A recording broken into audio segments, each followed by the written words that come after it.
بسم اللہ الرحمن الرحیم۔ السلام علیکم۔ ہر روز واقعات کے لیے چینل کو سبسکرائب کر لیں۔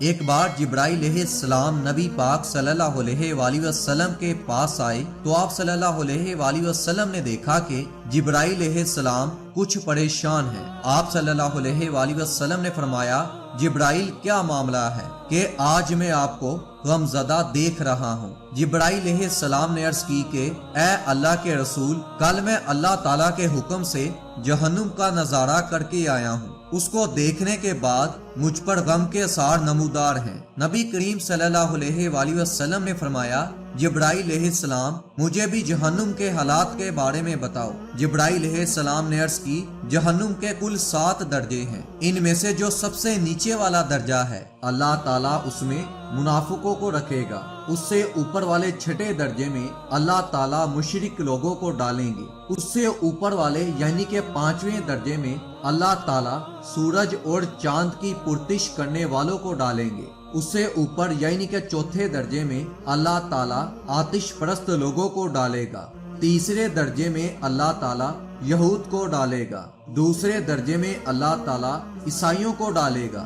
یہ کہہ کر جبرائیل علیہ السلام خاموش ہو گئے تو نبی پاک صلی اللہ علیہ وآلہ وسلم نے پوچھا، اے جبرائیل علیہ السلام تم خاموش کیوں ہو گئے ہو؟ مجھے بتاؤ کہ پہلے درجے میں کون ہوگا؟ تو جبرائیل علیہ السلام نے عرض کیا کہ یا رسول اللہ، پہلے درجے میں اللہ تعالیٰ آپ کی امت کے گناہ گاروں کو ڈالے گا۔ جب نبی پاک صلی اللہ علیہ وآلہ وسلم نے یہ سنا تو کہ اللہ تعالیٰ میری امت کو جہنم میں ڈالے گا تو آپ صلی اللہ علیہ وآلہ وسلم بے حد غمگین ہو گئے اور آپ نے اللہ کے حضور دعائیں کرنا شروع کر دی۔ 3 دن ایسے گزرے کہ اللہ کے محبوب مسجد میں نماز پڑھنے کے لیے نماز پڑھ کر حجرے میں تشریف لے جاتے اور دروازہ بند کر کے اللہ تعالیٰ کے حضور رو رو کر فریاد کرتے۔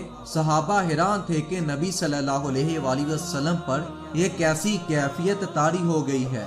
آپ مسجد میں آتے ہیں اور پھر حجرے میں چلے جاتے ہیں، گھر بھی تشریف لے کر نہیں جاتے۔ جب تیسرا دن ہوا تو سیدنا ابو بکر صدیق سے رہا نہ گیا، وہ دروازے پر آئے، دستک دی اور سلام کیا، لیکن سلام کا کوئی جواب نہ آیا۔ آپ روتے ہوئے سیدھا حضرت عمر رضی اللہ تعالیٰ عنہ کے پاس آئے اور فرمایا کہ میں نے سلام کیا لیکن سلام کا جواب نہ پایا، لہٰذا آپ جائیں، ہو سکتا ہے کہ آپ کو سلام کا جواب مل جائے۔